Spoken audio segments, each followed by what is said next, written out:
guys? Welcome back to Podcast 129. My name is Hunter Waldrop, and to my right is Mr. Jake Stinchcomb. There is no Tyler Vaughn on the stream tonight. He got a little busy at work, says he's going to try and make his own clip and make sure his thoughts and opinions are given as well if he's got the time for it. But if not, it's just going to be me and Jake doing the Week 4 preview. But if you follow along on socials, you'll know what Tyler thinks about the upcoming games this week. But with that said and done, Jake, how you doing tonight, brother? Good, man. I'm happy, very thankful to be here. Excited for another big week of college football. Starting to figure out more and more about these teams as the weeks go by. Starting to get into some conference play and gonna learn a lot about some programs this weekend. So very excited to get into it. Yeah, absolutely. I feel like every single weekend is such a big learning point for us as fans about these teams and where we might see their trajectory. Up until probably about week 7 or 8, you kind of know what a team is unless, they strike iron and just go on an unbelievable tear. But for the most part, this first half of the season, I feel like you don't really know what the team is based off just a few weeks of competition. So I'm very excited because there's some teams that we're going to highlight that we haven't talked a lot about in the regular season. We might have in the preseason that we're going to find out a lot about them this upcoming week. So I'm excited. And without further ado, let's just hop right on into it because I know we got, 7 games to talk to and then go over our best bets. So let's not waste any more time and hop right on into it. Let's do it. Another great graphic as always, baby. Thanks. As always, go follow us on our socials. We're on Instagram at podcast_129 Hunter. Continuing to do a good job staying active on there. We're on Twitter also at podcast_129. We're going to try to get a little bit more active on there, especially on game days. And as always, I'm still on TikTok trying my best. Look, we're busy, guys. We're doing our best to stay active on these accounts. We just appreciate that you watch the content that we put out there and interact with it, liking, commenting, subscribing, all the things. We appreciate that a lot. So yeah, that's it, Hunter. I think it's that time. Yeah, no, I will say one thing about this. I've had 2 or 3, probably a little bit more than that, but around 2 or 3 people just in the last week, which 2 or 3 people doesn't seem like a lot, but when you go from 0 to 2 to 3 people asking about your show, it means a lot to us. Reach out to me directly on Thursday, like, hey man, y'all's podcast isn't up yet for the preview. Like, what's going on? Everything good? And I was like, yeah, we got busy. It'll be out later tonight or first thing on Friday morning. I'm just like, dude, and somebody literally said, yeah, man, like I listen to it every day on the way to work whenever I have the chance to. And then I had another guy shoot me a text like, hey man, I think you're doing great stuff. Keep up the good work. So means a lot. Very rewarding. It is very rewarding. Because we do this. Everybody has that dream of hitting it big, but I feel like we're pretty realistic too. We just love getting on here and talking ball, especially me and you. For years, as long as I can remember, I feel like we've texted about college football for so long, and we finally brought this to fruition where we just get on here once a week and talk. We live 4 hours apart from each other, basically. So this is our weekly texting and phone call, whatever you want to say, each week, and we love that. And so when other people are getting involved with it and they love it and they're enjoying it, I love that. And even I'll shout out Goat Daniel Reamer. He's been on here once or twice before for the Cowboys segment that we had a few times last year. He won't even text me hey, we want to. It'll just be middle of the day. It's either early in the morning during his commute to work or at the end of the day. He'll text me either agreeing or disagreeing with something just out of nowhere. And I love that. He texted me the other day and he said, Hunt really loves OU, doesn't he? And it was just all the text was. And I love that. So I love when I know that people are listening, making fun of us, agreeing with us, all the things. So very rewarding, like you said. Yeah, absolutely. And Goat Dan always comments on the Instagram best bets. Oh, yeah. Every single week he's commenting. He's the number one listener. Yeah, my mom said the same thing about OU. She's like, what is it about the Sooners this year that gets you real fired up? And I was like, Mom, get ready to learn the language of Moneyline Mateer. Okay. But all right. And we got his game highlighted. So we'll get more into Moneyline Mateer here in just a little bit. But first things first, game day missed the mark, guys. Florida, Miami, come on. I get it's a rivalry. They don't play every year, so it's a big deal. But this was the game that stuck out to me the most. Then you also have like Auburn at Oklahoma. Okay, can't go to Norman twice in 3 weeks, whatever. But you got Michigan, Nebraska. You got like people might laugh at this. Tulane at Ole Miss. Tulane, I think, is the best G5 team. They just haven't gotten the same spotlight that USF has. There's a top 20 matchup between Illinois and Indiana this week. Like that's going to be a big game. But Texas Tech at Utah was the game to me that I was like, we talked about both of these teams a lot. First, actually, the very first conference preview we did was the Big 12. And I talked very highly about Utah. I said I had Texas Tech going 9-3 with the potential to go 10-2, depending on if the transfers hit. So these are two teams I thought very highly of, but America just hasn't been introduced to them yet. And this Saturday at noon Eastern, 10 o'clock local, which sucks for these two teams. I hate that this is 10 o'clock a.m. local Mountain Time, but like at noon Eastern local for us, the America's going to find out about Utah and they're going to find out about Texas Tech. So I am beyond excited about this game. I know it's a big noon kickoff, which I'm glad that at least they're getting the spotlight under big noon.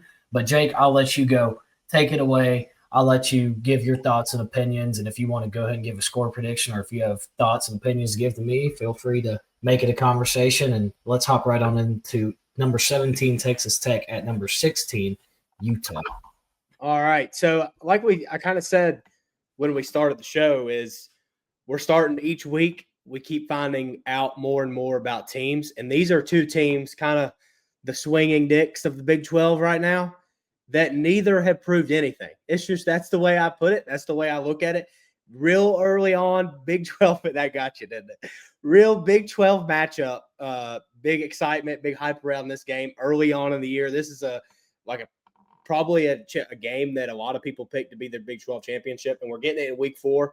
And Hunt, all we know about these two teams that we can say is that they beat the piss out of terrible teams. That's what both of them have done for 3 straight weeks. So we're really going to find out. I mean, this is big boy football for the Big 12. So just a massive game. I think we're going to learn a lot about both teams, especially Texas Tech. Utah, I feel like I'll get into them in a minute, but I feel like we kind of have some sort of an identity there.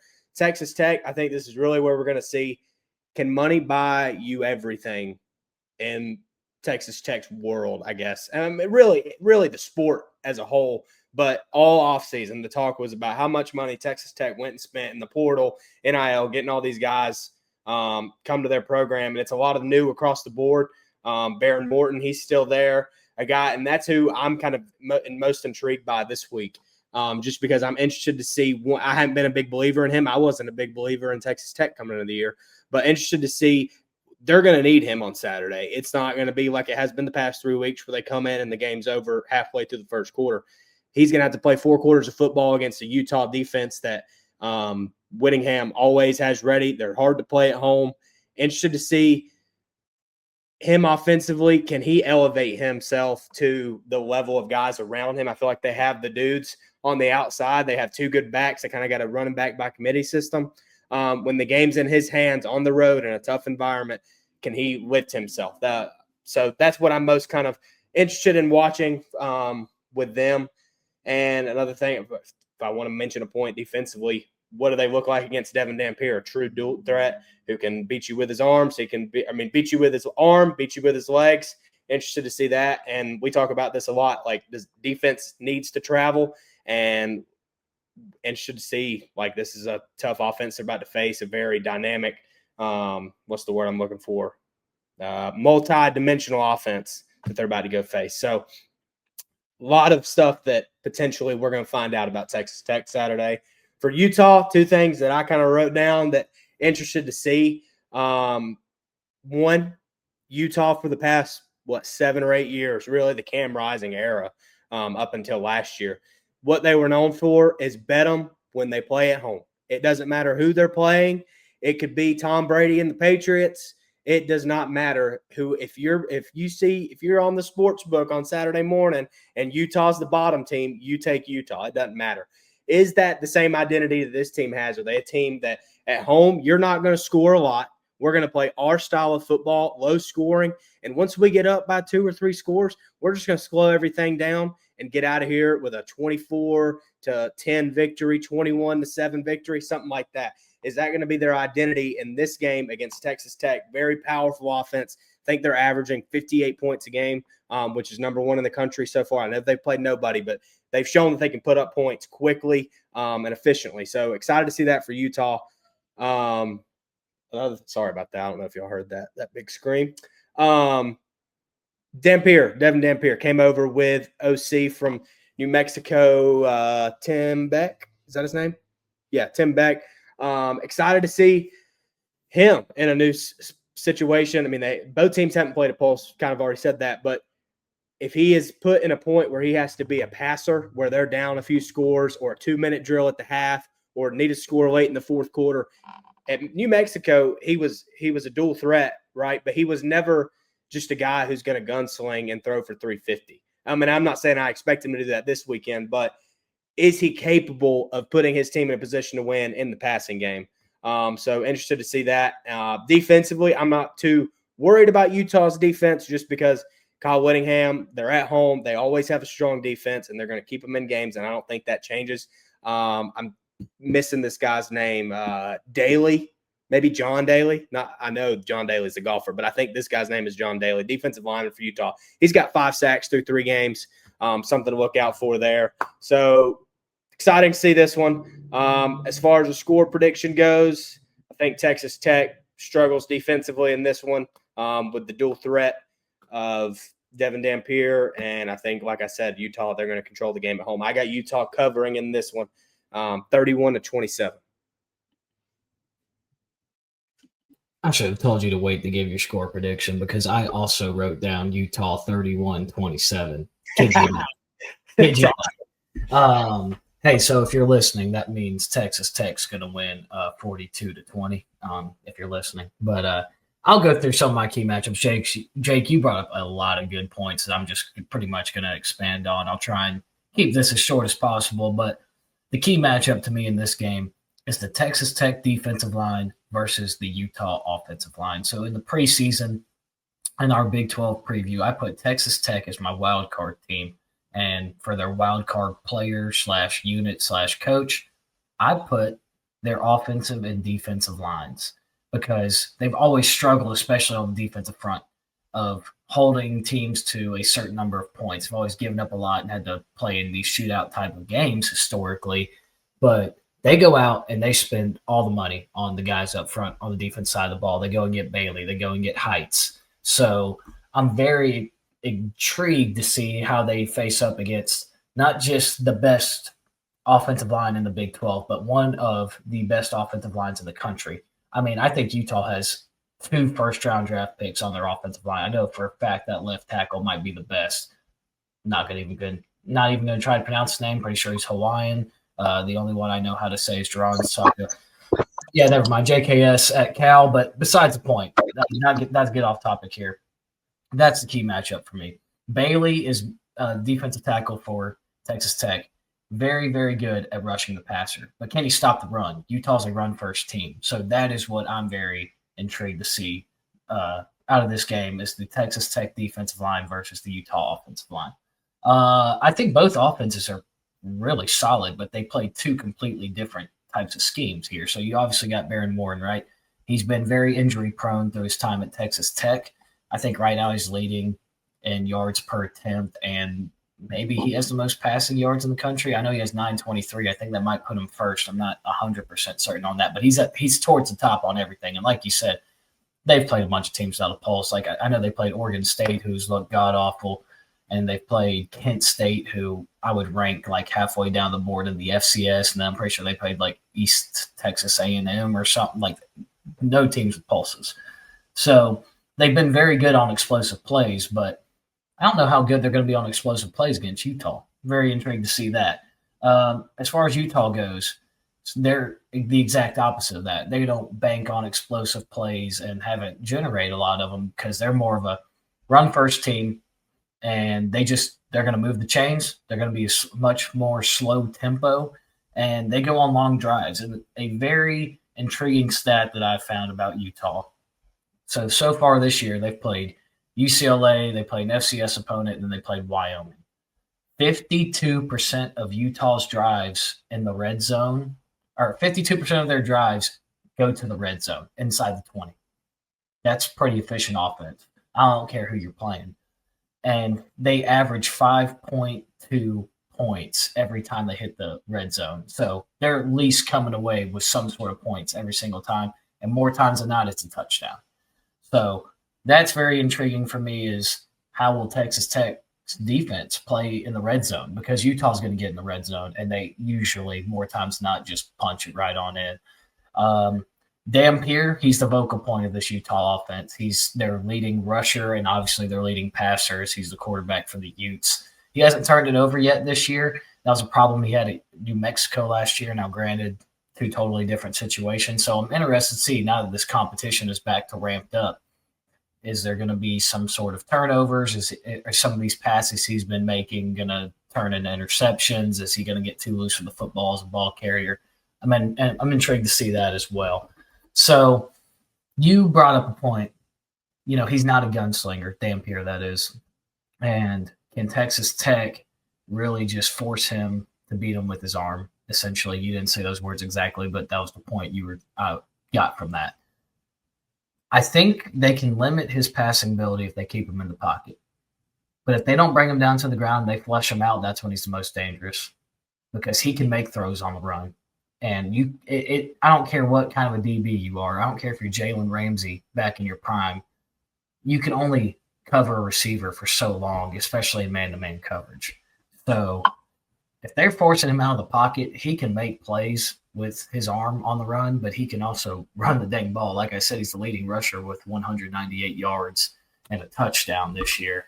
Matchup problems for Texas Tech in two tight end sets. Like I said, historically, they have not been good against, these run-first teams that slow down the tempo. They've always been such a shootout team. I'm very intrigued that when Kyle Whittingham trots out that two tight end set, what is Texas Tech going to be able to nut up? That's intriguing to me. Like, how good are these people that they brought in? Can money buy you everything, like you said, Jake? Like I mentioned earlier, this game starts at 10 o'clock a.m. local time for Utah. I think that's 9 a.m. Yes, it is 9 a.m. for Texas Tech. The first quarter is going to be key to this game. I think if you can survive the first quarter, you have a better chance of winning this football game. You can't come out – I think both teams are going to come out slow, and I'm just curious to see how that's going to deal with Texas Tech. Especially because I think altitude is going to play a favor or play a part in this. How is that? Is that going to favor Utah at all? And, people might laugh or scoff over at that, but, it's true. They're some of the best football players in the world talk about playing at altitude, especially when you're not used to it. I'm just curious to see if it's going to play a factor in this game. Like I mentioned earlier, tempo, Texas Tech is just so fast, where Utah is ground and pound. I think whoever wins the tempo battle probably wins this game and they limit their turnovers. Like I always say, turnovers, penalties, those are the two biggest things that can change a game. And like I mentioned earlier, my prediction is 31-27 Utah over Texas Tech. I think, those two tight end sets, and if they get into the red zone, it's not going to be good for Texas Tech. And I think Dampier, people are going to know this guy's name when this game's over. And even if they lose, people are going to know Baron Morton's name. Like, I think this is going to be one of those games where the winning team's quarterback is going to jump up the Heisman charts. And Dampier's already, in the top 10. He's definitely in the top 10. He might be higher, top 7.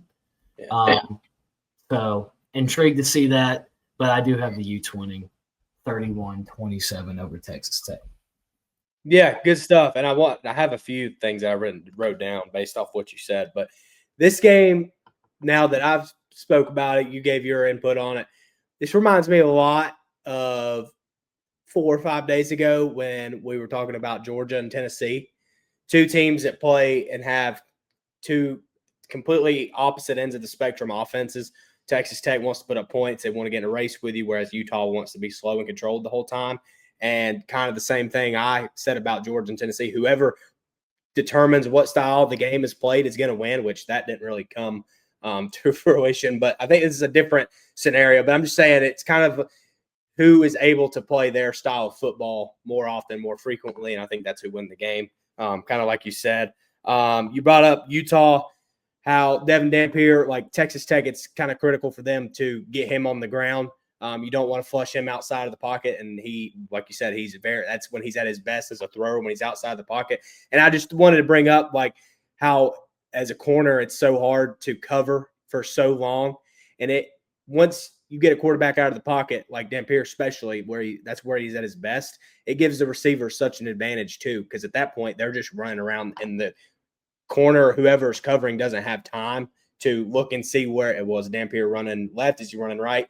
That kind of makes sense. I just think that's a big like factor that wouldn't be talked about a lot in like a game preview. So I'm glad you brought that up.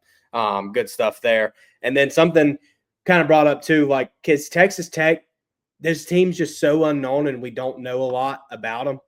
And I feel like I've said that 5 times, but it's true. We just don't know. They beat the hell out of 3 teams so far, but like we just don't know. There's so many unknowns. But is this a Utah? I feel like is like the model in college football. Like you could use them as like if you want to talk about physical football teams who play physical football for 4 quarters, running around, hard hitting football, like just ground and pound. Like they're the model of that. Does Texas Tech, does this team they brought in, one, have the like gel to play together to go in an environment and win like this? And 2, do they have the physicality to hang for 4 quarters and play a full football game to be able to win? Because I think you're going to have to play 4. This is going to be a tight match throughout. Do they have 4 quarters of physicality in them to do so on the road? So just some things I wanted to bring up there. I'm glad we got the same score prediction. Kind of cooked already. Already feel it. If you want to go ahead and go to the next slide, I'm going to let you open this one up. No, I do have one more thing to add on this game. Right. And the reason I want to do this, we didn't even talk about this pre-show. I know it's your darling, so I'm going to let you talk about it first. Okay. Thank you. Yeah. So what I mentioned, or Jake, you mentioned it first. You said, is this team's identity going to be playing good football at Bryce Eccles Stadium in Utah? Like historically, this has been a tough place to play. I think this is probably the toughest place to play in the Big 12. I cannot think of another one off the top of my head. I'm sure there might be a competitor or something, but Bryce Eccles Stadium is one of the toughest environments to play in. I'm curious to see how the 10 a.m. kick plays out for the crowd. Yeah. But with that, factors in this one. But I do like Utah at home. I made the comment, and I just wanted to hit on this in the preseason. I was like, dude, I don't care if the Super Bowl champion Eagles were playing on the road. If they're playing on the road at Utah, I'm taking the Utah spread. Jake, you hit on it perfect. I think the home field advantage plays a big factor in this game as well, and that's another reason why I lean Utah so hard. With that said, I would not be surprised if Texas Tech wins this game outright, but I do not see a blowout either way. Yeah, I don't see it unless one team turns the ball over a lot.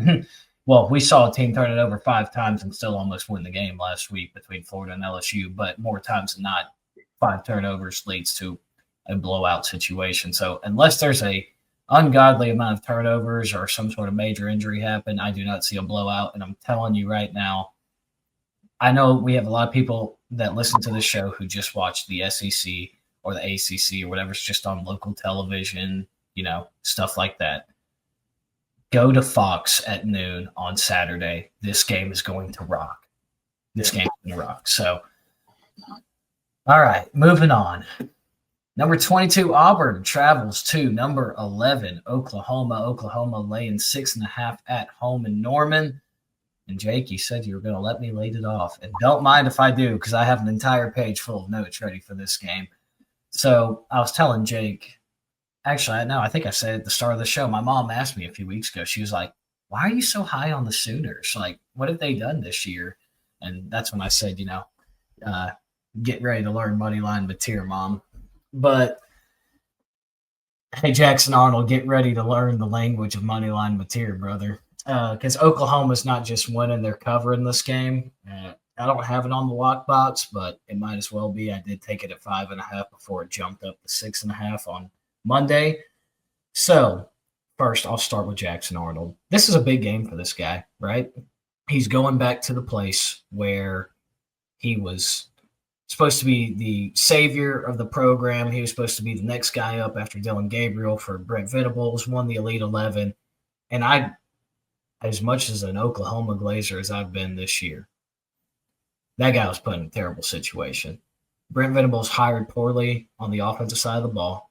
The coordinator was not good after Jeff Lebby went to Mississippi State.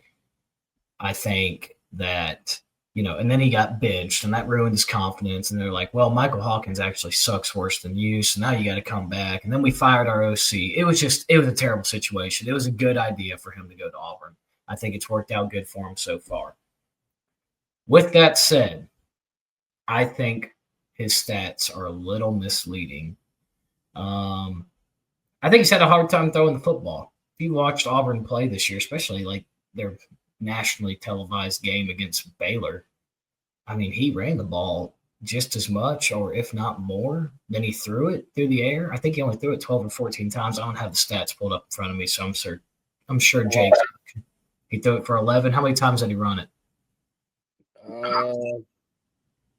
No, I'm sorry. He had 11 completions. I had just seen it. He went in the game against Baylor, 11 of 17 for 108 yards and carried the ball 16 times for 137 yards, 2 tuds, 8.6 average on the ground per carry. Yeah, okay. Well, he threw the ball one more time than he ran it. So if you go and look at his overall stats this year, I personally believe, and this is not me trying to – I'm calling it down the middle. And I've already said I don't think Oklahoma's going 12-0 and winning the SEC or anything, but I do think they're a good football team.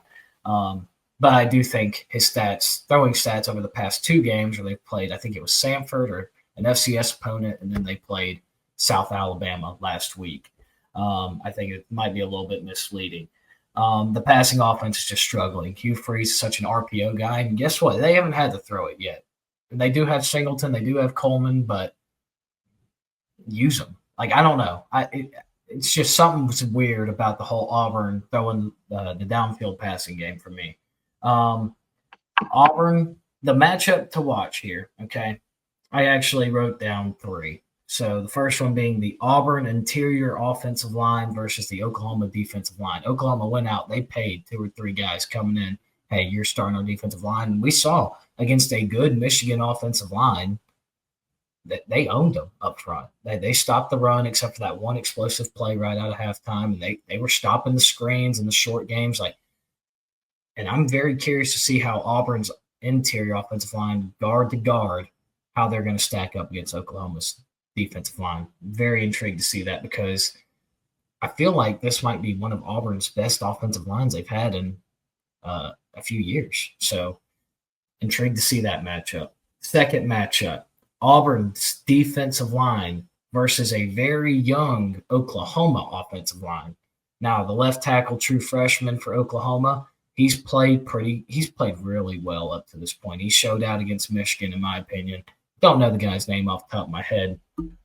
But Falk, don't know his first name off the top of my head, but I did write down Falk because I see the name on the back of his jersey all the time. Falk, he's the edge rusher at Auburn. That guy's a beast. I think he can single-handedly change the game for Auburn. I think if he can shut down the John Mateer running game, which I'll get to Oklahoma in a second, and he can generate a lot of pressure on this young offensive line, Auburn's in a much better shape to win this football game on the road. And then lastly, the Oklahoma secondary versus Arnold / the wide receivers. Oklahoma, I think they have 2 very good corners. I think their safeties are pretty solid too. So that back half and that secondary, I think, is pretty stout for Oklahoma. And as we saw, their defense played really good against Michigan. However, Michigan, they couldn't go buy a wide receiver off the side of the street if they wanted to right now. So Eric Singleton and Cam Coleman are much better. Very intrigued to see if this consistency of playing good defensive back football will pair up against these 2 really good Auburn receivers. But also, will they be able to fool Jackson Arnold? I'm very curious to see the Venables defensive game plan, which leads me into my next point. I don't think Venables will allow Arnold to beat him with his legs. He's going to challenge him to throw the football down the field. Best on best. Coleman on the Oklahoma's corner, who like I said, don't know the guy's name off the top of my head. Didn't write it all down, but I just have seen him play. He's very good. Very interested to see that. But I don't think he's going to let Arnold beat him with explosives either. This is the whole thing. Like, I think, is he going to just run a 6-man box and just play base defense and then see what happens? Because I think Venables, if anybody knows how to stop the RPO offense that Hugh Freeze runs, I think it's going to be Brent Venables. I feel like he does such a good job of disguising both coverages and blitzes. And I'm intrigued to see how he uses his knowledge of Jackson Arnold the past 2 years, what that guy struggles with, how that's going to go into the game plan for this Saturday. He knows what he struggles with. He's seen it in practice for the past 2 years. I'm curious to see what kind of disguised blitz and disguised coverages and disguised, hey, this guy's going to crash on this RPO, and then he doesn't actually crash, or they bring a linebacker over and the entire thing's shut down. So those were my biggest matchups, and as far as Brent Venable goes and everything like that. Now I'll get to John Mateer. So it's very evident. I have a John Mateer Heisman bet slip. I said he was going to be a finalist in New York. I didn't pick him to win, but now he is picked to win because Cade Klubnik sucks. I'm allowed to change that 3 weeks, and so is everybody else. If everybody else in the media is allowed to change their pick, so am I. So, yes, John Mateer, I do have a Heisman bet slip on him, and I do think he should – if I had to pick somebody today, I'd pick him. Nobody's been a bigger glazer of John Mateer than me on the internet, so he can't run it 15-plus times. I'm sorry. He can't do it this game. And you know what? Maybe he can. Maybe he can be Josh Allen and run the ball 15 times and throw it for another 30. I don't know. I just don't think that's going to be sustainable. And I guess this is another matchup to see. John Mateer's legs, because Auburn has to force him to be they're going to have to force him to be a pocket passer because they have allowed 136 yards to scrambling quarterbacks in 3 games. I'm sorry, but they've played Sawyer Robertson, who is a pocket passer. They played South Al's quarterback, and they played an FCS opponent. 136 yards. From what I've seen is that they've had a hard time tackling in open space. So they're going to have to force John Mateer to be a pocket passer. But it's no secret. John Mateer plays risky. In my personal opinion, he cannot continue to put the ball in harm's way. He loves to make the special play on the run. He loves to make the jump passes on the run. He loves to roll out and take 2 defenders and then chuck it and try and fit in this tiny window. And more times than not this year, he has fitted in the window. But there's also been some times where it's hit off a receiver's hands and into the arms of the defender, or he just overthrows him a little too much and it goes right to the other team. So he cannot be continuing to put the ball in harm's way because I think it will end up costing them a game this year. I do. And that could very much well be this game, no doubt. But he is the best chaos agent and the best playmaker in the SEC. But he just has to be careful. I will be taking his over 52.5 rushing yards this game just due to Auburn's lack of tackling in open space, plus with them just allowing a lot of scramble yards and not getting the quarterback on the ground and forcing him out of the pocket. You don't want to force John Mateer out of the pocket for the same reasons I listed off about Devon Dampier in Utah. So not something I would want to do. I don't think either team's going to be able to run the ball too successfully in this game with their running backs at least. And like I said, I think Venables will do a better job of stopping the quarterback run than Auburn stopping Oklahoma's quarterback run. But so with all that said, I just don't think it's a good spot for Auburn in this game. I think the lack of downfield passing, the lack of literally just throwing the football at all, being very reliant on Jackson Arnold's legs. I don't know. I'll take Brent Venables over Hugh Freeze in this spot. I got Oklahoma 28-20. Good stuff, Hunt. You pretty much hit the nail on the head for everything. I agree with everything you brought up. 3 matchups that I want to talk about for a minute here before we move on to the next game. The first one, very intriguing. You talked about it. Jackson Arnold's arm versus Oklahoma's secondary. I think he's going to be in a spot on Saturday night where he's going to have to use his arm and he's going to have to get it to those playmakers that Auburn brought in against a very good Oklahoma secondary. And I think something that kind of stabbed Michigan in the back in their game, not saying that they would have won if this happened, but a lot of times when Underwood was in the pocket, he held the ball way too long. He let pressure get to him quickly and then would try to force things, and it didn't look well. If they're gonna be in a position where they have to throw, I think it has to be quick stuff for Arnold. Hell, last year at Oklahoma, he wasn't a great passer either. And he's not a guy who's going to sit back there and pick you apart. I think it's got to be simple, a lot of RPOs, quick game, which kind of falls right into Hugh Freeze's like strength as an offensive coach. So interested to see that matchup. The second one I wanted to talk about, Auburn's defensive line versus John Mateer and their really Oklahoma's offensive line. Auburn defensively, what was the guy's name, the defensive end?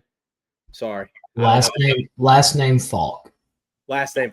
And I didn't even think about this guy's name when I was previewing this. But when you said it while you were talking, I flashed back to week 1, that Friday night game, Baylor and Auburn. And that guy, I mean, they were the whole front, but him especially, I remember they kept talking about him. They were in Sorry Robertson's face the entire game. And Robertson threw the ball 47, 48 times in that football game. So I go to say that to say this. Mateer's run and his legs, we've seen it, he likes to get out of the pocket. And Sorry Robertson, I keep bringing him up because that's the only game they've played really that's mattered. He's a pocket passer, but we've seen he can get out of the pocket and scramble and get a few yards, get a first down carry. They didn't allow him to do that at all in that game. They didn't allow him to get outside of the pocket. So that's what I'm interested to see, if they can contain Mateer, force him to stay in the pocket and throw the football downfield. And just the fact about how good Auburn's defensive front is. We talked about this last week, I think. Oklahoma, they haven't proved much of a run game outside of Mateer. Jay Knott, we don't know if he's healthy or what the deal is. Can they get a ground game going, especially at home in an SEC game? I feel like in any SEC game you preview, you talk about who's going to run the ball better. And that, I think, applies here. So third matchup I want to talk about, kind of hinted at it a little bit, is the coaching matchup. 2 coaches that we talked about preseason could get canned at the end of the year. As it stands right now, I don't think either one of them are, because they both look good. I'll say good through 3 weeks, specifically Brent Venables. I think this is a game that's going to be played for 4 quarters. I think there is a path that Oklahoma blows them out. I don't think personally that happens. I think Auburn needs this one with their schedule. And, I mean, you got the storyline sitting there right there for you. Jackson Arnold's coming back to Oklahoma. I mean, the storyline's there. The narrative's there. Late game coaching, I think it's going to be 4 quarters. What coach puts their quarterback in a position to win for 4 quarters, and late game decision making? I feel like both of these coaches are known in the past to give up games late, and what coach kind of comes out on top of that. A few weeks ago, I kind of brought up the same point with Sherrone Moore and Brent Venables in that game. And Sherrone Moore, I felt like, didn't really prepare Underwood too much for that spot, and look what happened. So that's another matchup I'm looking forward to see, because I feel like, too, whichever team comes out on top, they're going to get a lot of attention, especially if Oklahoma wins. That's 2 ranked wins in the first 4 weeks of the season. Michigan and Auburn, I know they're both at home, but they're 2 ranked wins. And if Auburn were to win, that's 2 huge road wins through 4 weeks, going to Baylor and then going to OU, which is a conference win. And both of these are SEC opening game. I mean, this is an SEC opener for both teams. Sorry. So excited to see how this goes. Something that hit me, Hunter. I have Oklahoma winning. My score prediction, 38-34 is what I wrote down. I think it's a 4-game. I think in the fourth quarter it's going to be a game, and we're not going to know who's going to win with 7 minutes left. You remember the last game that Jackson Arnold played in this stadium was? Do you remember what happened? Yeah, he beat Alabama. 25 carries, 131 yards, with a 24-3 victory over Alabama last time he played in the stadium. I'm a big vibes guy, all right? I love talking about the matchups and the X's and O's with you and all that. But I would not be surprised if Hugh Freeze was like, you know what? We're going to put the game in your hands. You can't throw worth a shit. You haven't proved that. We're gonna ground and mother truck and pound with Jackson Arnold. That would just be crazy. It just hit me, and I went on my phone while you were talking to see what the stat line was because I remembered he ran the ball a shit ton in that game. So just something to look out for there. But yeah, good stuff on this one. I got OU winning 38-34. Auburn covers. Good stuff. No, I don't think Jake Stinchcom's going to have a scent on this game. I think he's just going to sit back and watch it as a fan. Yep, I'm going to enjoy this one. Quarterback touchdown parlay would be nice. Oh, we did ride that with Klubnik and King last week. That was nice. One thing I do want to debunk a point that you just made. You know, like Cade Klubnik, there's like 3 hundo and 3 tuds last time he played at Georgia Tech in Atlanta at Bobby Dodd, and then a few weeks later, or a year later, 2 years later, whatever it's been, he played like complete garbage. So just to move on. But I do like the vibes, Jake. I get where you're coming from on that. So I'm just going to be completely honest. I don't have a lot of X's and O's and names to point out in this game as far as it goes. I'm going strictly off vibes. I'm going to let you kick it off first, but I'll introduce it. The 21st ranked Michigan Wolverines, which I don't know how the hell they're ranked. The AP poll sucks, but they are ranked 21st in the country. They are going on the road to Lincoln, Nebraska to take on the Cornhuskers. Michigan is laying 2.5 in this game. This is a Super Bowl type of game for Nebraska, in my opinion. Like, they know we got to get, like, this is it. This is the year we've been building for, year 3 under Matt Rule. Like, Dylan Raiola's back for another year with Dana Holgorsen. Like, we brought in these wideouts. Like, yes, this is the year we've been building for them. We get Michigan in our house. And on the flip side of that, well, you're talking about Michigan here. They don't have Sharon Moore. They got Biff Poggi, which arguably might be an upgraded head coach. Hate to say that, but just the way that things are looking. When's the last time you've ever seen Michigan drop 63 points? Because they did it last week, and I don't remember that happening any time in recent history. Besides the point, Bryce Underwood, they let him use his legs. That was the first time we've seen him really use his legs all year, was last week against Central Michigan, getting a feel for it. Will that be a factor in this game? They know they already got their backs against the wall. They already lost a tough one in Norman, and now they got to go back on the road to Lincoln, Nebraska against a very hungry Cornhusker team. And I am very intrigued by this game. It's a 3:30 kickoff on CBS. That should be Auburn, Oklahoma. I wish the SEC still played on CBS for the vibes, but I'm getting off track here. This is going to be a fun game to watch if you like defense. I'll go ahead and tell you right now, and I know Jake already agrees with this. You'll see it on the Lockbox. We both are all over the under 46.5 in this game. This is going to be your classic Big Ten ground and pound, time of possession, kick a field goal type of game. But with that being said, Jake, I'll let you go dive into this one more with the X's and O's and name a few players if you got anything, and then I will finish it off for us. Yeah, like you said, Hunter, another typical Big Ten game. Expect low scoring, not a lot of points. Watch it if you like defense. I would keep this real simple. I went through in my head just the matchups, position matchups for both teams. And there's only one, like Michigan's favored by 2.5 in this game, which is really interesting to me. They're 2.5 point favorites on the road against Nebraska, who I think has looked pretty decent, especially the past 2 weeks. They played nobodies, but they put up like 66 points in both games. Quarterback matchup, Bryce Underwood, Dylan Raiola. Could argue a coin flip, but I think through 3 weeks, I give it to Raiola. I kind of critiqued him after the Cincinnati game, but Underwood hadn't done much to me. I don't think he's been put in a very good position to succeed early on. I also don't think they have the playmakers. Wide receivers, I give the lean to Nebraska. They have Danke, one more guy who was there last year. I think he's a Johnson maybe. They have 2 good playmakers on the outside. Michigan, I don't think they have those playmakers on the outside. Defensively, I like Nebraska's defense more right now. Michigan, they gave up 17 week 1 at home to New Mexico. Oklahoma kind of slowed that game down, but I think Oklahoma could have scored a lot more points than they did. I think they scored 24 2 weeks ago at home. Nebraska, I think they just have a better defense. I think the coaching matchup goes to Nebraska. Matt Rule against the interim coach. I know a lot of people like this interim guy that they have at Michigan, but he's still an interim coach going on the road, conference play. And Matt Rule, I really like where he's got that program right now. I think they're in a really good spot, and this is their must-have-it moment. Like, this is the kind of the same feeling that I had with Texas A&M last week, Hunter, where it's like A&M needed that game. Like, Notre Dame needed to win like this year more, and in like the sense that they're 0-1. But A&M, like, they're so due for that big program win, and they need it. And to go and beat a Michigan team that it's, I don't know the like matchup specifically against each other stats there, but Michigan, a team who's been at the top of the Big Ten for the past 10 years, and Nebraska has not.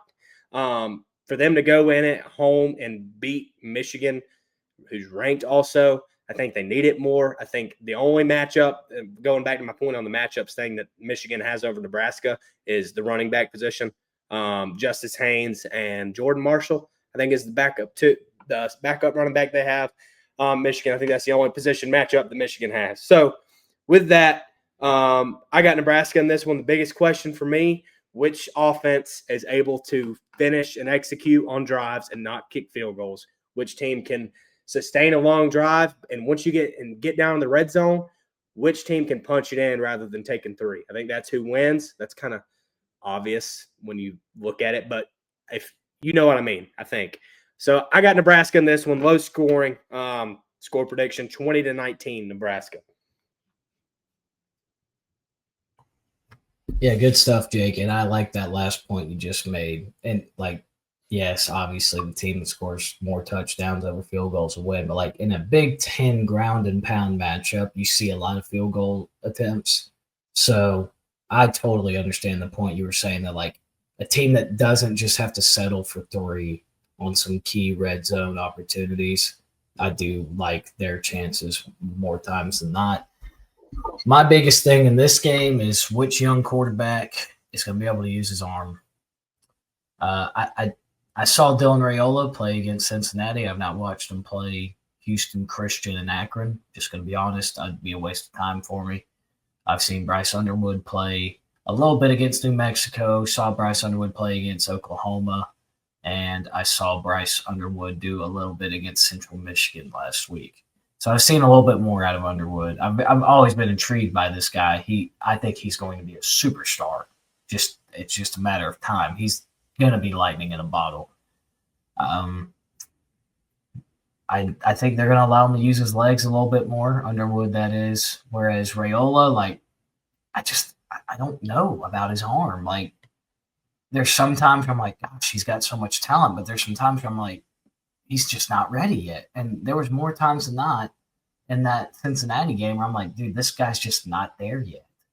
But I don't know. Maybe this is the game where he shows up and shows out. He's had 2 weeks to build the confidence up and see some lackluster defenses and work on some things that maybe he's been struggling with. I told Jake before this show that I don't have a side. I'm literally just going to do the Old Faithful. If you've been watching the show at all this year, this is a coin flip game, quite literally a coin flip. So, Jake, you picked Nebraska to win the game, correct? Correct. So you're going to call this in the air. If it lands on what you call, I will also put down Nebraska. If it lands on the opposite, I will take Michigan. And I did write this down before the show started. I said 21-20, either team. So that's my score prediction. I don't care. 19, 1 point off. We almost did it again. Yeah, we almost did it again. It's kind of scary, but I said 21-20, either team wins or lose. So, Jake, you call it in the air, brother. All right. Give me heads, as always. Damn, old man, did you have to lift your glasses up to look at that? Yeah, this is a little faded out coin and some bad lighting. Don't be hating on me. Hey, you know I'm blind. I'm blind as a bat. I just thought it was funny to see somebody else do it rather than myself. Yeah, I guess the Cornhuskers are winning this one. It landed on heads. So there we go. I guess I'll take Nebraska 21-20. Here's a question: are they ranked if they win this? They got to be, right? They've got to be. They got to be. They had the Cincinnati win, which was a neutral site, and I guess it wasn't that big of a win, but beating a ranked opponent, and the way they beat the hell out of other teams. Plus, also, like, Michigan's name just carries so much to the AP voters. Like, they shouldn't be ranked right now, in my opinion. No, I agree. And so, if they beat ranked Michigan, I feel like the AP voters will have a field day with that. Yeah. All right. And then we added these 4 games on the weekend slate. There are probably a few others I could have added on here. Let me see. Yeah, like TCU versus SMU, the Battle of the Iron Skillet. That game is going to hammer the freaking over. Anything upwards, anything before you get to 70, I'd take the over. I already got it at 64.5. That game's going to be fun. Josh Hoover versus Kevin Jennings, Rhett Lashley versus Sonny Dykes. I am taking TCU to win the game, but I'm not deep diving into that one. I know Jake really wanted to talk Syracuse Clemson. He can do that in his own time. Arkansas Memphis is going to be an intriguing game, in my opinion. It's a letdown plus look ahead spot for the Razorbacks versus a very hungry G5 team. I'm looking through the slate here. Yeah, I think that's about all. Mizzou playing South Carolina. Will Lenore's Sellers suffered a concussion against Vanderbilt. Very intriguing storyline. Like, Bo Prabula has been putting up massive numbers. So that's going to be a good SEC opener if Lenore's plays. If Lenore's does not play, Missouri is going to beat them like a drum. We already got Florida Miami on there. Yep. Jake, anything I'm missing off the top of my head? Fresno State going across the pond to face. Dude, I was about to hit on that. Yeah, so for those who don't know, and Nick, you better be listening right now. This is a big shout out to you because I think you're really the only other guy that knows. Jake and I we like to do this thing called go to bed, wake up the coin.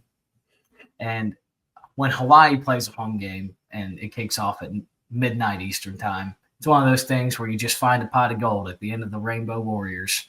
Yeah, I will be. I know Jake and I are going to have action on the island on a Saturday night, of course. As always. I'll be up. Especially this weekend is especially different because Georgia doesn't play. So I will not be out gallivanting, tailgating, partying after a win. I'm just going to sit my happy ass on a couch or on a bar stool somewhere and watch ball all day. And I'll have the energy come because I can always get through the first quarter, halfway through the second. But after that, it gets to be 1:30 after a long day. I can't. Oh, I'm going to be up for this one. I'm going to be up. Dude, this is going to be the most competitive game. Well, I don't know. They played Stanford really tough. This is going to be a very competitive game on the island. Yeah.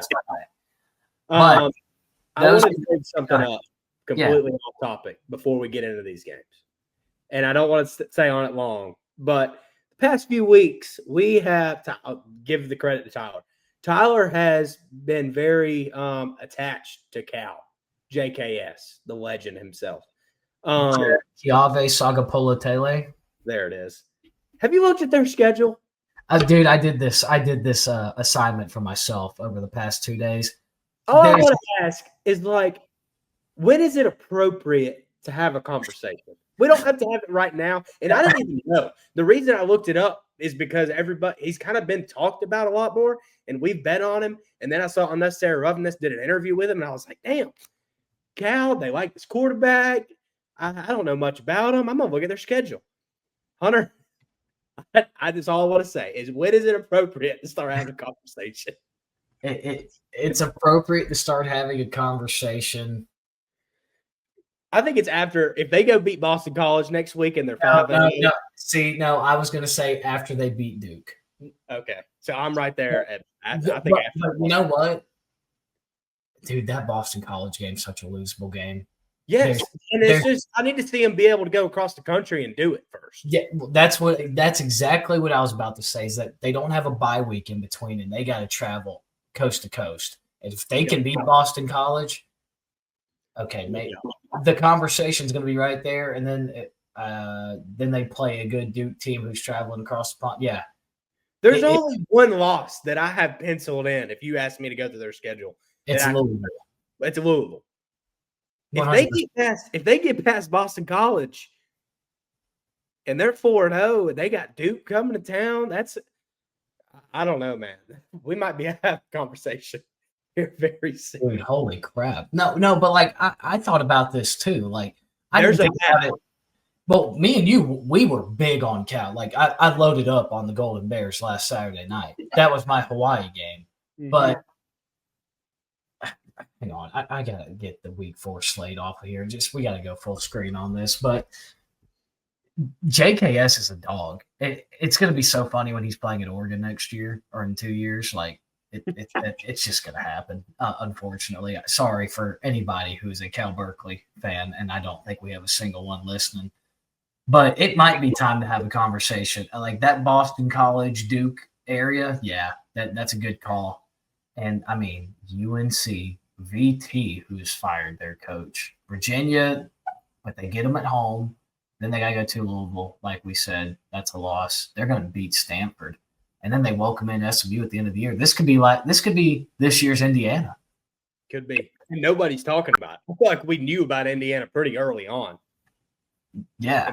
Correct me if I'm wrong, but didn't they have like a early college game day spot? I think it was like middle of the season. Okay. Well, like grade or O. This isn't on anybody's radar. We might be the first person to call this some bitch out. I know. And then they're going to lose outright to San Diego State this week after we hype them up. Sean Lewis and the boys. Okay. But we have been riding that Cal wagon. No, that's a good – I like it. But to get off the Cal Golden Bears, we're here to talk week 4 football. So, first game's up. This is where College Game Day is going. And I'm sorry, College Game Day should have gone to any of the 3 games before that we had on there, with the exclusion of Oklahoma. I get it. But then you have 3 games after this that I think, or at least two, being Tulane, Ole Miss, and Illinois versus Indiana. Like, even Baylor, Arizona State. They could have gone to any of these games, and they're going to Miami, Florida for the name recognition, whatever. Yeah, this isn't even a conference game. There's so many conference openers this week they could have to. This is a rivalry game, Jake, that they just don't play every year. I don't know. Anyways, I'm not going to get too deep into that hole. What I am going to do is talk about this football game between the Hurricanes and the Gators. Jake, I really want to take Florida against the spread this game. It's only 7.5. Like, dude, there's just no way DJ Lagway throws 5 interceptions again. There's just no way. And they only lost by 10 last week. There's just no way. And I think Billy Napier, with his thick skull head, that he's so far over his head. It's not even funny, because everybody's looking at Florida as this team let me backtrack. Florida's problem is the offense. You know who calls the plays on offense? Billy Napier. The defense has given up 2 touchdowns this year. They have 2 losses. That is pitiful. Pitiful. I think the defense is fantastic. I think Baugh, the running back, is fantastic. They should just hand the ball off to him about 35 times and see what happens. Like, I think they just really need to run the football and slow down the tempo. And if it's not working, I said tempo. If it's not working, it's not working. We'll see what happens. But Carson Beck struggled against Florida last year. He threw 3 picks in the first half.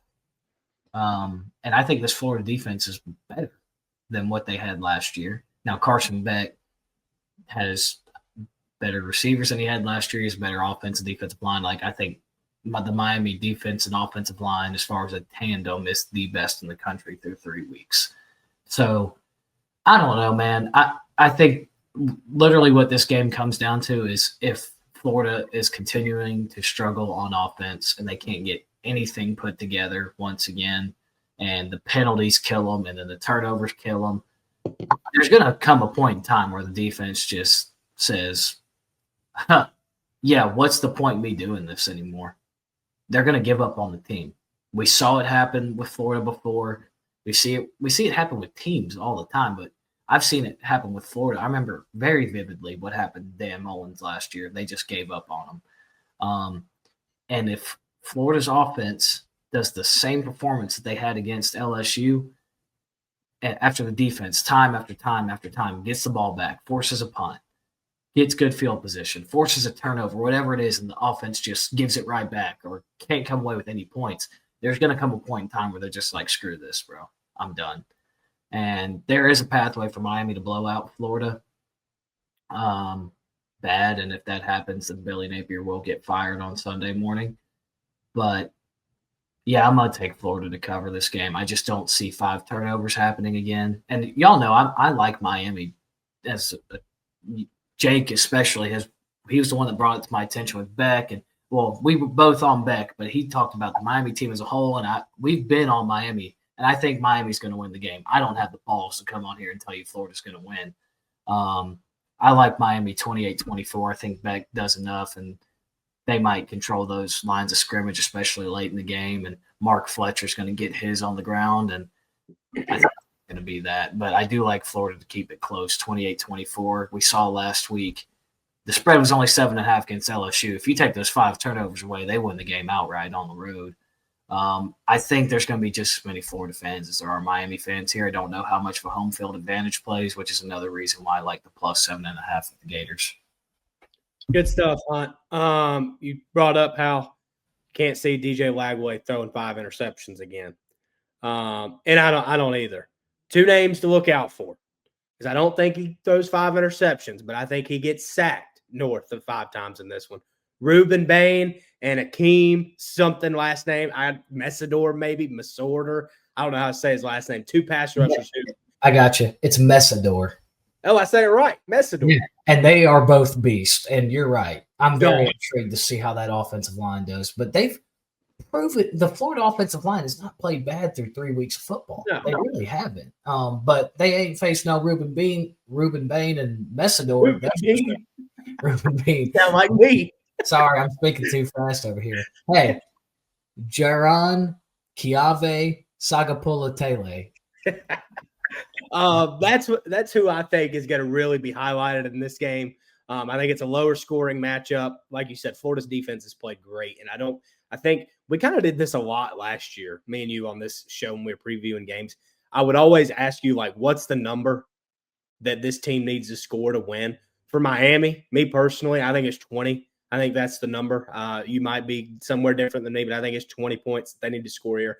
And I think, like I said, Ruben Bain and Akeem Messidor, I think they're highlighted in this one, and their names are brought even more to the spotlight than they were in that Notre Dame game. I feel like the talk so far around Miami is that they got Carson Beck. Like, Carson Beck's worked out. But what else around Carson Beck is what is making Miami good? And, like, the way I personally think, a national championship contender. I think they've established themselves as that. I think that continues this week, and we have an even more reason to believe that due to how good their defense plays and a big SEC win. I know Florida's kind of in a hellhole right now, but it's still an SEC win. I have Miami in this one 27-16. Good stuff, Jake. Next up on the slate, my precious darlings, the Tulane Green Wave. You guys know that I like Oklahoma, but go ahead, Jake. I'm gonna go ahead and give my prediction if that's okay. I'm not, because I don't have much to say. That's what I wanted to get. I think there's a lot of points. I think Ole Miss wins 44-35 is what I wrote down. Hunter, take it away, because I don't have much on this one. So that would be a Tulane cover by 9 points. Yes. So that means they would cover the 13 that they're dogs by. So I'm not going to go in there and say, I'm not going to go in here and give you a lot of X's and O's, because we don't have a lot of time here. It's getting late down here on the East Coast. But what I do want to say is that you guys know that I love Oklahoma. I've been glazing them all off season. I picked Tulane to be my playoff team. So did you, Jake. We both picked them out of the G5. I made the comment at the beginning of the show. I think Tulane is a better team than USF. Gretzloff, I'm going to try and pronounce his name correctly. I always say the Jew Lane. I'm going to try and say Jake Gretzloff. He's ran the ball for 288 yards. That just, like, every time I've watched Tulane every game this year. I kind of have a little bit of an obsession with him, but this guy's ran the ball 40 times. He's also thrown it for 522, so he is doing a very good job of playing quarterback at such a short amount of time, and now he's finally getting his feet under him. Like Tulane has 2 Power 4 wins. Now, granted, they came against 2 nerd schools, Northwestern and Duke, but still, everybody was kind of thinking highly on Duke going into this year. I mean, I know I did. I had them win 8, 9 games, and they have not looked good out of the start. But I think it's a big deal to see a quarterback who came in so late have so much success. You got Hayes. He's their leading receiver at 143. And then, like, you just look across the side, and it's like, dang, Ole Miss has got really good talent on the other side. With their skill players, like Wallace has 340 yards receiving. However, I do like Tulane's secondary. I don't know how much I like them up front compared to Ole Miss. However, I don't like Ole Miss's offensive line this year. Arkansas was getting back there. Who else has Ole Miss played that had a pulse this year, Jake? I can't think off the top of my head.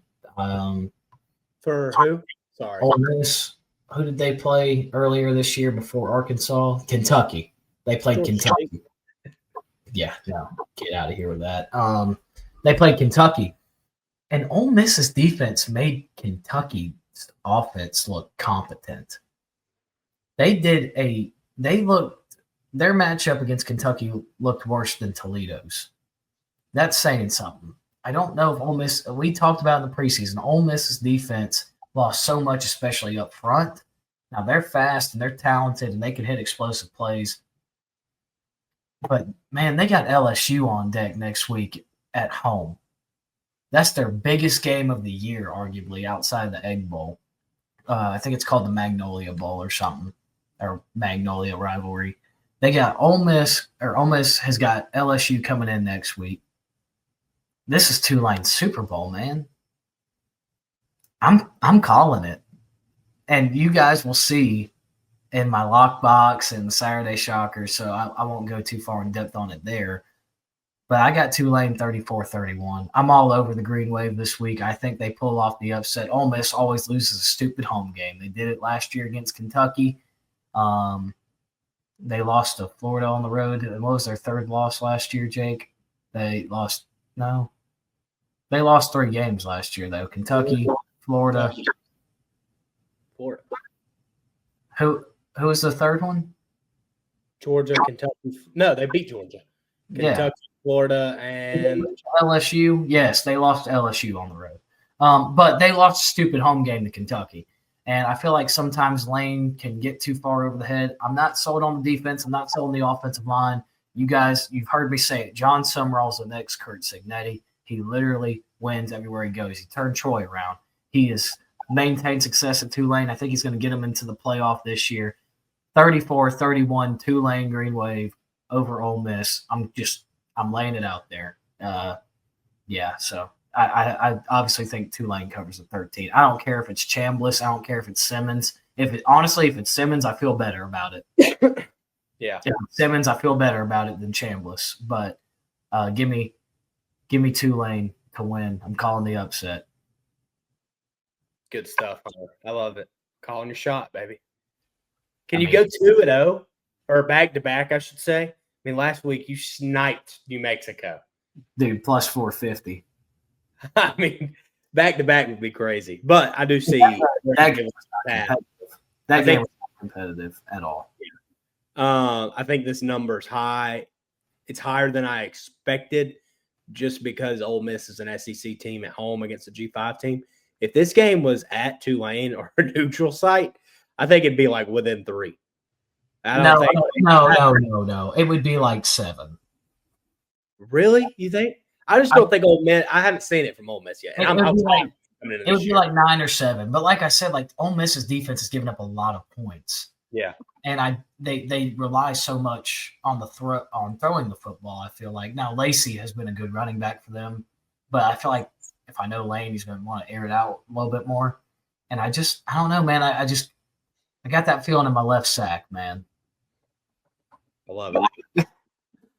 Moving on to that. After that, Indiana, the Hoosiers, last year's Cinderella story, hosting what everybody was thinking about this year's Cinderella story out of the Big Ten was going to be the Illinois Fighting Illini Indiana's ranked 19th. Illinois is ranked 9th. Yet Indiana's favored by 6.5 or 6, at least 6. I think it's 6. Very, very intriguing game here. I'm going to be honest. I have not watched a lot of Indiana football this year. They played like Kennesaw State. They played Indiana State. And they played another team that didn't have a pulse in week 1. Old Dominion.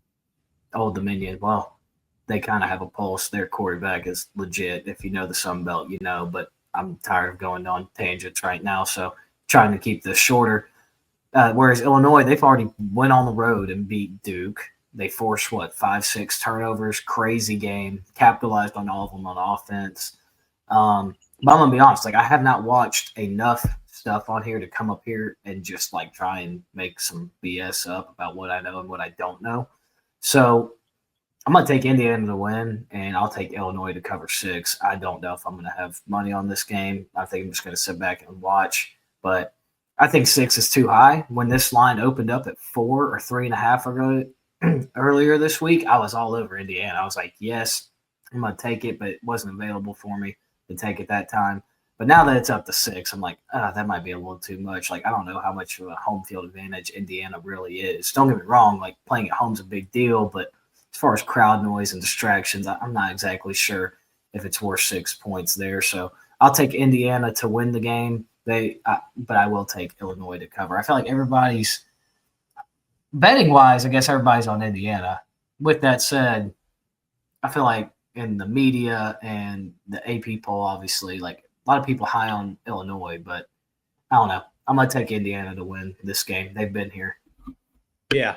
Talk about a game I'm going to be glued to. I had Illinois in the playoff preseason, and I'm not shying away from that. I saw everything I needed to see 2 weekends ago against Duke. Top 20 in returning production in the country. Luke Altmaier's third year starting. They can beat you in a few different ways, right? Luke Altmaier, he's shown me a lot as a passer through the first few weeks. They got Hank Beatty leading their team at receiver, a little white guy. He's shifty. A few other playmakers on the outside. Caden Fegan, the running back. He's leading the team in rushing so far with, I think, 250 yards on the ground. Just a very complete team, very well-coached team. And Indiana, they've just beat up on nobodies. I mean, they put up 73 last week against Indiana State at home, 56 against Kennesaw State at home. Struggled with the Old Dominion, especially early. And I think we had it, Indiana, or I think I did at least week 1 against Old Dominion. And it was 27-14. They kind of pulled away in the fourth. I was not a big believer in Indiana last year. That panned out when they had to play, was it Notre Dame last year? I watched that on my first flight ever. That game got me through my first flight. I'll never forget it. And got bullied when they played a team that was physical, that matched them physically, better coach, better overall team. I think Illinois wins pretty comfortably. I think they're the better. I haven't seen anything from Indiana that leads me to believe that they should be 6-point favorites. I know they're home. I don't think the crowd aspect of it is that big of a factor. At least I feel like I'm walking into this one kind of blind, Illinois blind at least. I'm so high on them, and I just haven't thought much about Indiana. I guess I wrote down Illinois 30-28, 2-point win, but I do say I could see them winning by 2 scores here. I really could. I have written down Indiana 31, Illinois 27.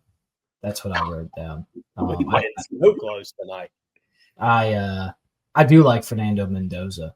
I think he's a really good quarterback. He runs RPO well for Indiana. But, Jake, we kind of talked about this with Cal just a second ago.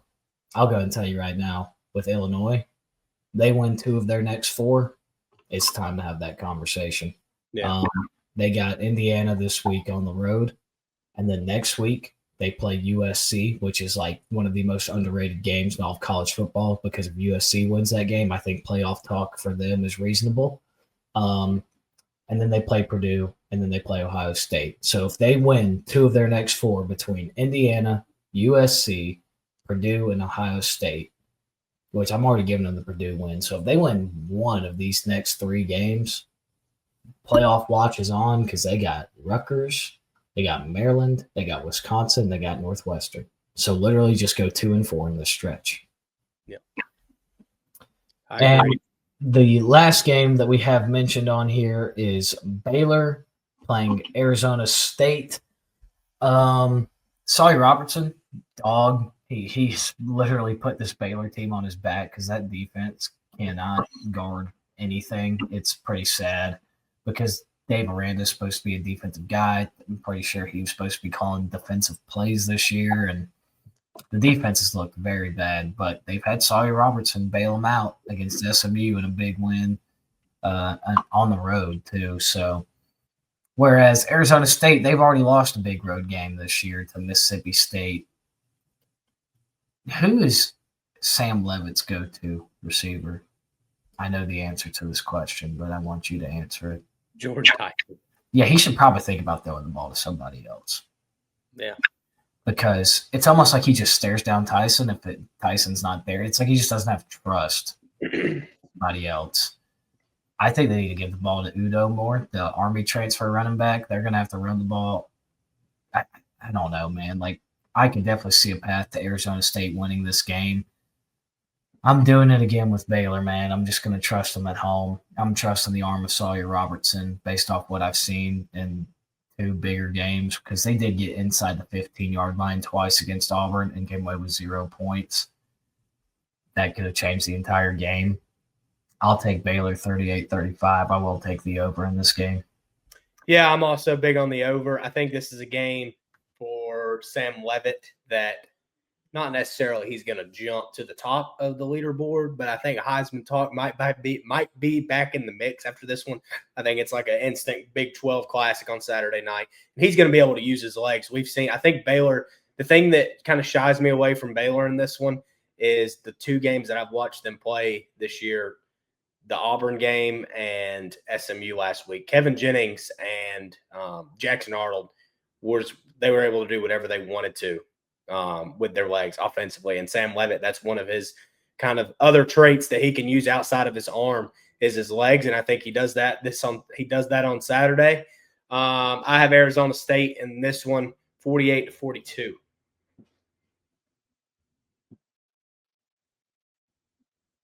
Good stuff, Jake.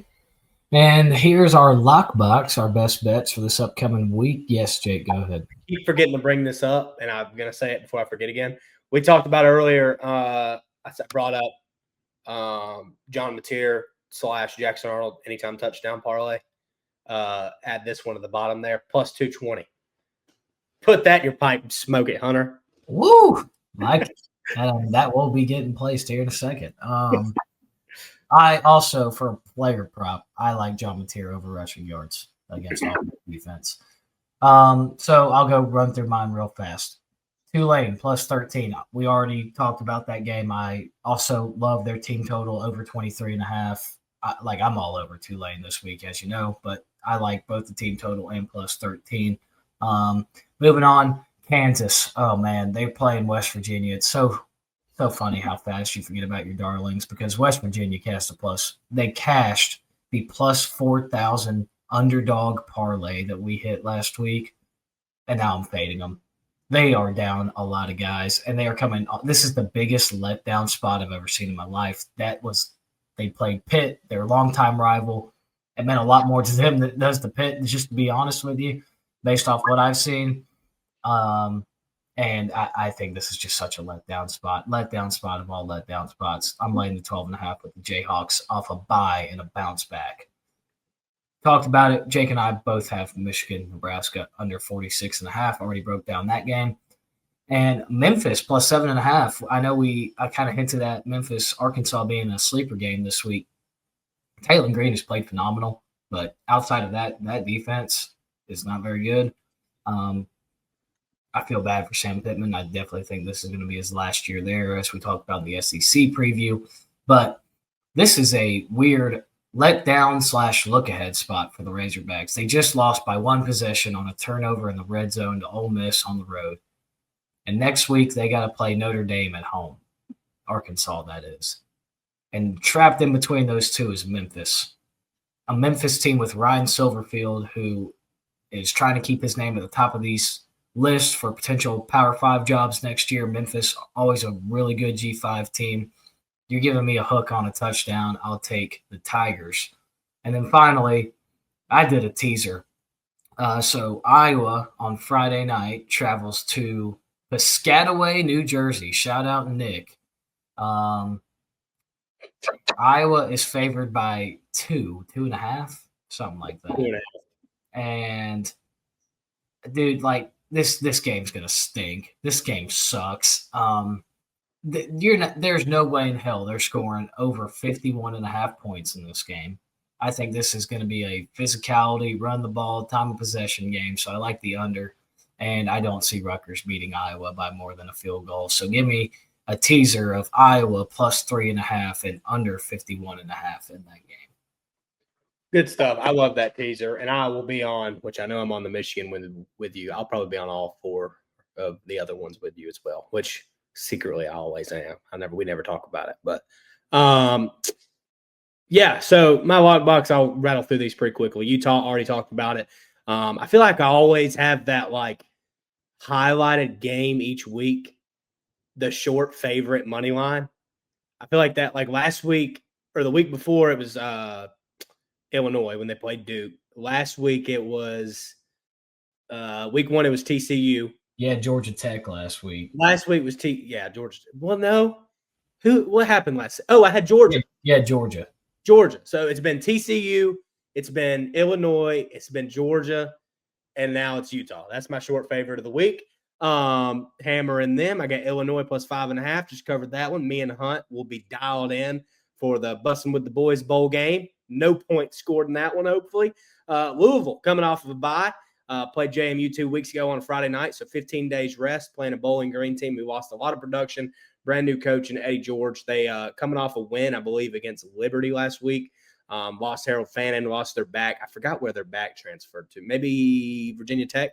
Lost a lot of production. Louisville hadn't entered ACC play yet, but I feel like they're a team that the ACC has like been the most surprising / exciting / most intriguing so far. I think we both can agree with that. Like the SEC is always exciting. The Big Ten hadn't been much so far. The Big 12s hadn't really got into conference play yet. The ACC, Clemson's dead. Georgia Tech on the rise, true contender. Miami on the rise. Florida State. 3 teams that are being talked about very highly right now. Louisville, Jeff Brom in Louisville, Miller Moss, just kind of trotting along under the radar. I think they're a team that can emerge in the next. It's not going to be this week. They're 26.5 point favorites.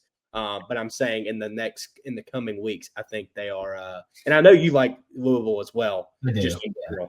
I think they're a team that is going to end up week 7 or 8 being one of those top teams in the ACC. Yeah, I agree. In the same way you just described Louisville and the ACC is how I feel about USC and the Big Ten. Yeah, for 100%. They're a team not just kind of flying under the radar. So I got them minus 26.5 at home against Bowling Green. Finally, I hate this pick so much. I know Hunter got screwed with the number earlier today. I got Missouri at minus 9.5. And I think I had them as my wild card team.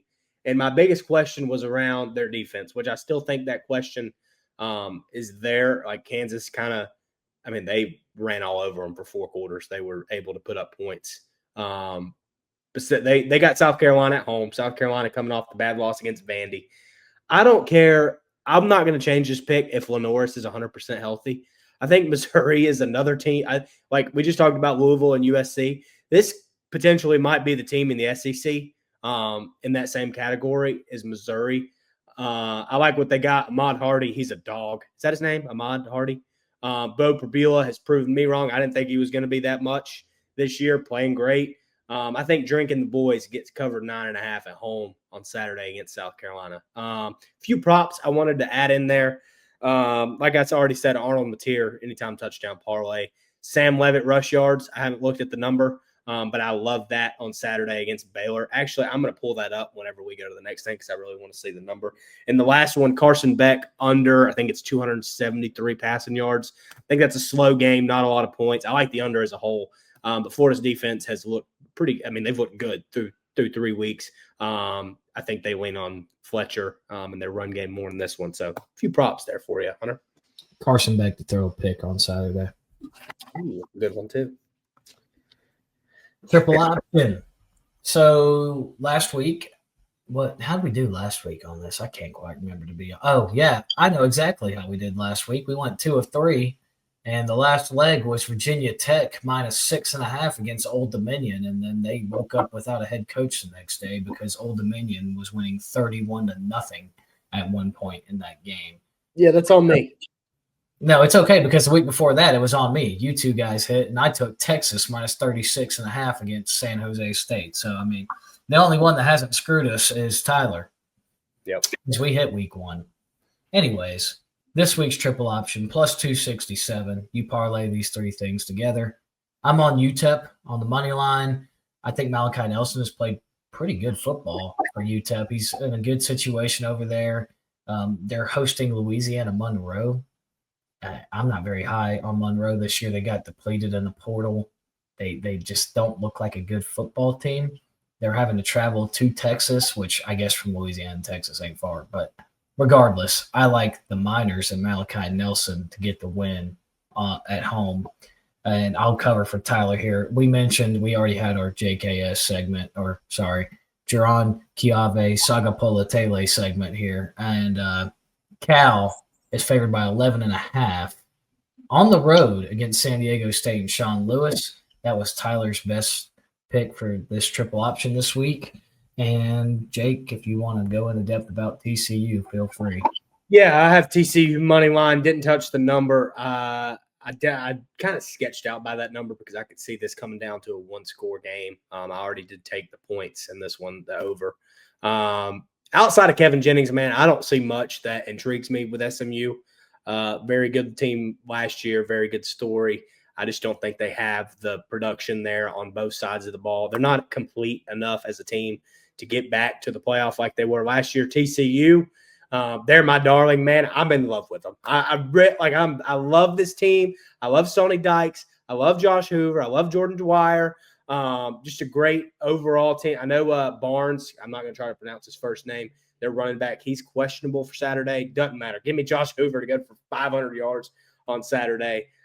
This is a Big 12 sleeper, man, and it's coming. It's coming. Yeah, this is a rivalry game, like big deal in Fort Worth, the Battle of the Iron Skillet. So I do like that you took the money line in that. Yeah. Yeah, I'm very excited for that. And Jake, can I entertain you into a 6.5 point tease where you get TCU -0.5 and an alt over? And yeah. And I'm already on the original over too, but I don't. Yeah. Saturday Shockers. You guys know I already talked about Tulane. I like them a lot, but I do want to throw out they are +385 on the money line for those listening at home or on podcast. I do want to throw out a few other Saturday Shockers on here, as you can see, and Jake's going to get into it. He's got 2 on here because he just couldn't resist himself. Friday night, I'm going to be on this. Tulsa travels to Oklahoma State to take on Mike Gundy.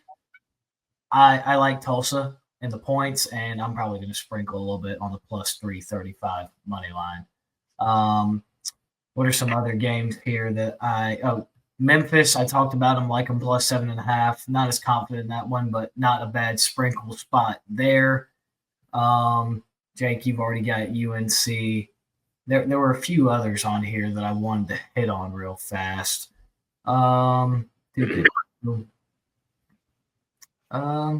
Maybe not.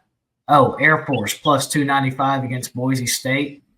Those military academies, they always stay close in those games. And I think Air Force is a very solid Mountain West team this year. ECU, they've played really good football so far. They're +195 at home against BYU. BYU making a trip from Utah to North Carolina. I think that's a very intriguing game. I might or might not want to put +255 on Florida. Moving on. And then Southern Miss, this has been a darling of mine. One of my favorite preseason win totals was Southern Miss over 5.5 to make a bowl game. They're playing Sonny Cumbie and Louisiana Tech. That coach sucks. I'll take Charles Huff. I've already got Southern Miss +3.5. I've taken them every single week. I like them +140 on the money line. And I think that is it.